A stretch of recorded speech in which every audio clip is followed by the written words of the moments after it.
Well, that's funny because I always say, people say, "Oh, you're famous." I said, "No, I'm not famous. People don't know who I am. They know my fish, but they don't know who I am."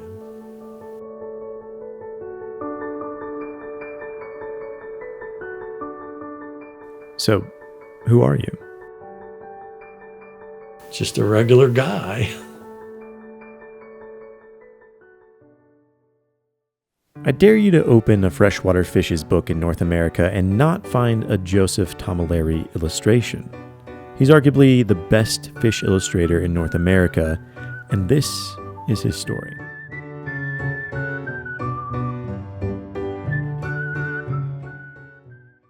The Big Creek Fishing Club, I'll say, is a social club, and so usually there's an opportunity to, I guess, to say, blow off some steam and things like that from what we were doing in the grad program. As to be honest, just kind of feeling our way, figuring out how grad school worked and things like that. And so Joe and another good friend of mine, Mark Eberly, they were both kind of at the end of their programs when I was just starting. And so the Big Creek Fishing Club was an opportunity to go and wet line on Big Creek and vibe in various sort of relaxing activities as we were doing that. The Big Creek Fishing Club started in the dormitory in the late 70s. I lived in McGrath Hall, and a number of the people in the hall liked to go fishing. So we'd have a contest every once in a while, or we'd go out with a case of beer and just sit on the banks of the creek at night and fish. Usually that's a Friday or Saturday night. And see who could catch the most fish or see who could catch the biggest fish. I remember we had a contest. Probably 1979 or 1980. We had a contest of who could catch the most fish, who in the club. And it's not a real club where you paid dues. It was just, if you wanted to fish in Big Creek, you could be in the club. But then came an article that would change the trajectory of everyone's lives. Someone had written a letter to the editor of the Leader, the school newspaper, about how Big Creek was just a trash hole. And there wasn't anything in it. We were sitting in the Union one day eating lunch, reading the newspaper. There was a column in there from the editorial staff. They made some comment about Big Creek basically being an open sewer kind of thing. They didn't say that word, but that's kind of what they were doing. Mark Eberly and Bill Stark had been in ichthyology, I think, at the time, and had collected some fish and knew there were fish in there. And of course, I was in the Big Creek Fishing Club and had fished and knew there were a lot of fish in there. We read that, and just being biology people and taking classes and going out and stuff on field trips in the area, we knew that really wasn't quite true.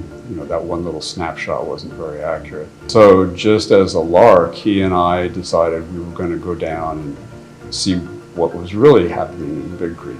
So we thought that it would be kind of cool just to go out and see how many different species we could catch locally, and then we somewhere from that it just spread to we might as well do the entire creek, because it's 35-40 miles of length, and see what we can find through the whole system. So the idea was, okay, if you're going to do this piece of work, and at the time the smart place, the reasonable place to put it seemed to be Fort Hays Studies. It was a pretty active series at that time, and so to get color photographs, and things like that is pretty expensive, and then to get a good photo of a fish that's representative is really kind of tough unless you have some really high quality equipment and things like that. And Guy was a pretty good photographer, but again, the aquatic environment of capturing the color and fin position and things like that, it's just really, really tough, and not many people do it very well.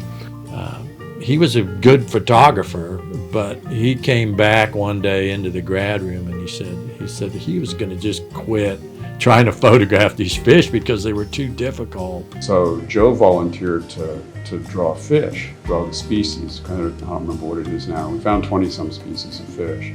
And so he said, I can draw those. And so, you know, we can put those in the Fort Hays Studies one. From the time that I was little, I could always draw. I had some drawing talent, and my aunt in Kansas City had encouraged me to do illustration, and I hadn't really pursued it, but I just told Guy, I said, well, don't worry about it, I'll just draw the fish, and we can use those pictures in the booklet.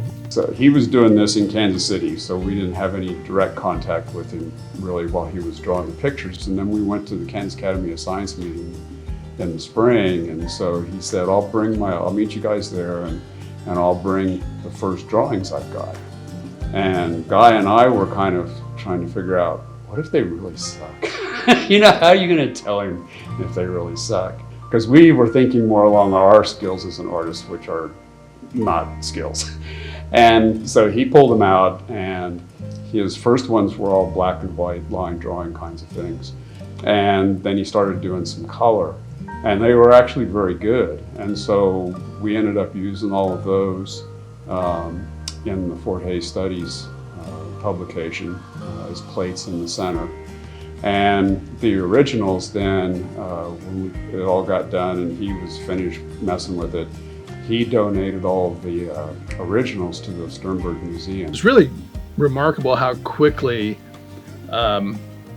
the sketches and things like that transformed into just, you know, some really reasonable representations of the fish, and, you know, grabbing the color and things like that, and they're really quite good.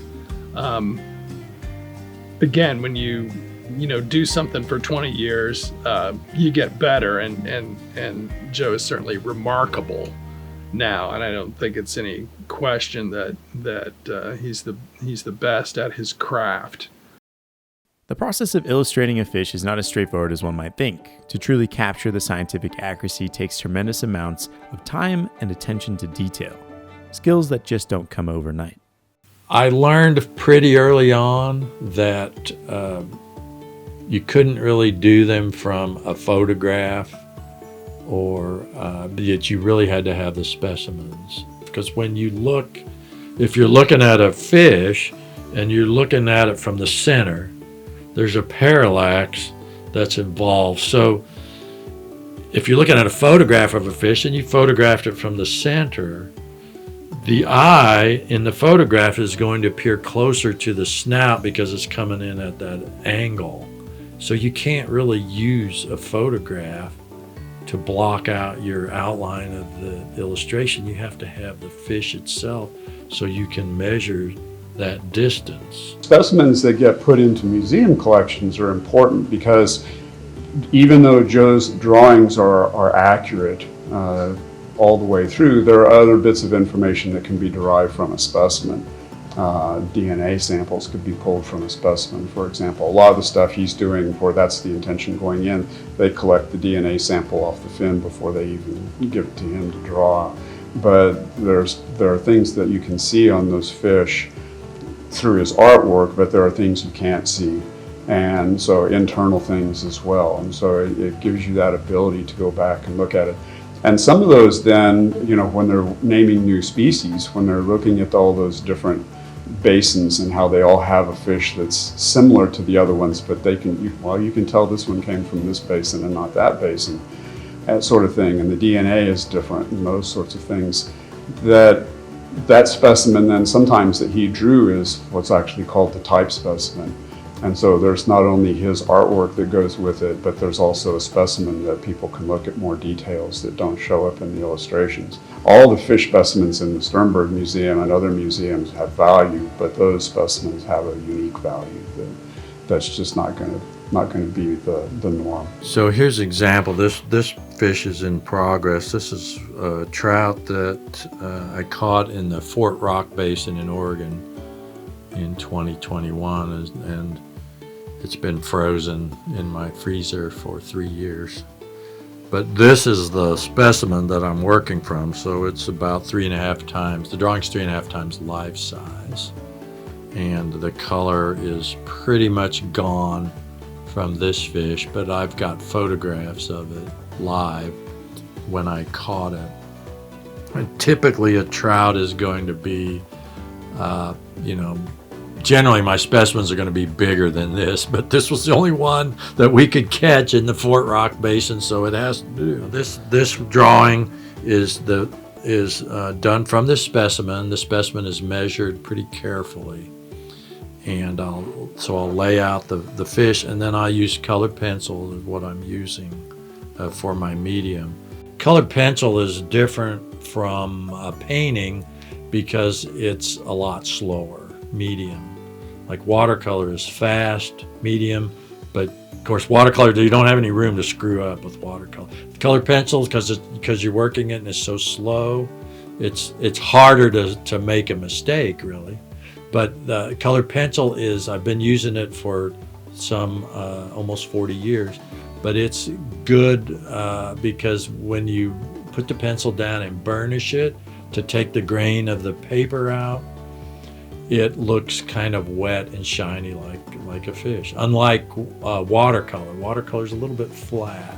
With trout anyway, the scales are so small that rather than typically drawn like you would maybe on a sunfish, which might have, a sunfish might have 40 scale rows, a trout will typically have between 135 and 200 rows of scales, depending on what species it is. So I'll have to know, like, my 10th scale is here, my 55th scale is here, my 100th scale is here, my 120, and I'll write that where I've learned that from the specimen, from counting it. And quite often it has to be done under what's called a dissecting microscope, because the scales are so small, or the parts of the anatomy are so small, you can't really see that. Maybe if you're holding the fish in your hand, or you won't see it in a photograph. But yet, by looking under the scope, you can put things in the fish, in the illustration, which is going to be larger than life typically on a minnow. My minnow might be 2 or 3 times life size. And this trout, as we talked, was 3.5 times life size. So it's going to show that detail that you might not see in a little bit, yet it's still there. And a lot of it, I guess, is a labor of love, because I've done, as the game fishes, while they can, and the trout, and some of those they'll make the bulk of the money, but some of the illustrations I've done, there's never been any call for them to be reproduced again. A lot of them. And so that's kind of a labor of love, because I know when I'm drawing it that I'm not going to make my time back more than a few dollars an hour of it. While working on the Fishes of Alabama project, a conversation started that would lead to the chasing of the proverbial white whale over decades of Joe's career. In between, while we're doing that, I had mentioned to Rick that I was interested in trout, and I kind of wanted to do all the trout of North America, but I had no idea how I would. I knew there were trout in Mexico because I had an old book that had pictures of the Mexican trout that was done.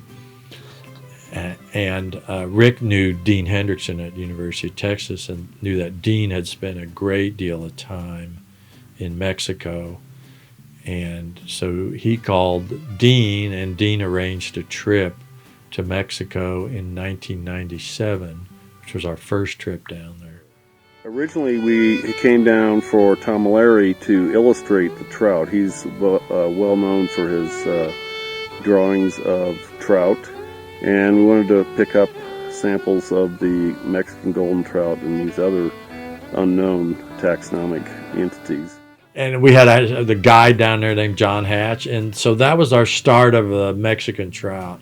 John Hatch, who lived in Mexico and was our guide, he had lived there since he was born there, and lived in a Mormon colony in Colonia Juarez, and his grandfather had guided Aldo Leopold into the Yaqui Mountains in the 1930s to hunt for turkey.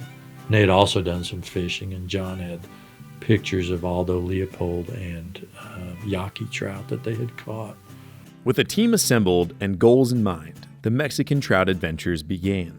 When we first started going to Mexico in the late 90s, it's a little bit different then, even than it is now, because most of the roads were, they had main highways, of course, but it's almost like, to me, seemed like going back to the time, maybe the 1930s or 1940s, would be in the U.S., because a lot of the side roads were not paved, and they were just terrible. And a lot of them were old logging roads that had not been maintained, but they would get you into areas where there were streams that potentially could have trout. The rate that we were traveling on the roads to get around was basically the rate that a cowboy would be taking on his horse. Well, the car's only going about 3-4 miles an hour. It's the white whale in a way, because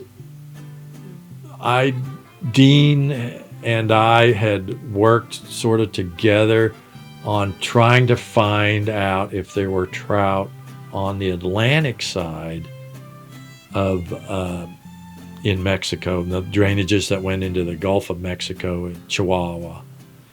And I'd done quite a bit of research in old books and journals and such, trying to find out, and found actually quite a few anecdotal accounts of trout, or people that said there were trout over in the Conchos. And so we had made a couple trips down there searching for them. It's Arroyo Llerena. See? And we're here to catch apariques. This is in the Rio Conchos Basin, really the last great stronghold for the Conchos trout. And I think we must have checked 25 or so different streams or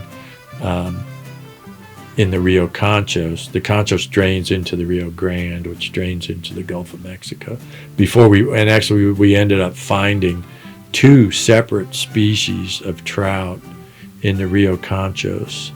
So that would be my white whale, really, and was really satisfying after all the research we had done and all the trips that we had made and all the searching for trout to actually find 2 new species to signs. With a phenomenally healthy career and thousands of illustrations in the books, literally, what's a fish illustrator to do these days? Well, I'll let Joe tell you. But now I'm just to the point where I could pick what I want to do. And mostly what I want to do is collect 16 millimeter films.